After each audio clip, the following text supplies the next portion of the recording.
Thailand's anti-corruption body says it will bring charges against more than 300 politicians, mostly from the governing party, for trying to change the constitution. A court ruled in November that the government move to make the Senate fully elected was unconstitutional. The graft body said PM Yingluck Shinawatra would not face charges.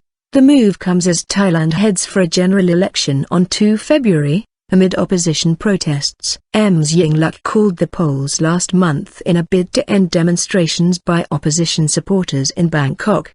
The protesters want Ms Yingluck's government replaced with an unelected People's Council.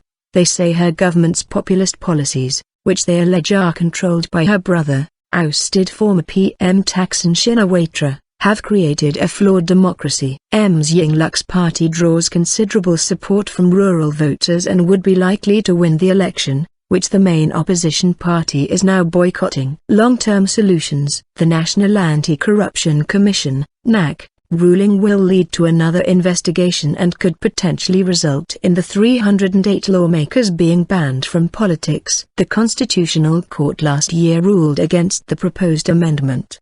The Senate was made partly appointed under a new constitution introduced in 2007, after the military removed Mr. Thaksin in a bloodless coup. Mr. Thaksin's opponents see the constitution as a vital check against his influence. Analysts say court rulings have in the past been a key factor amid political turbulence in Thailand. In December 2008, a government of Mr. Thaksin's allies fell from power after a court disbanded their political party for electoral fraud, allowing the opposition to form as government.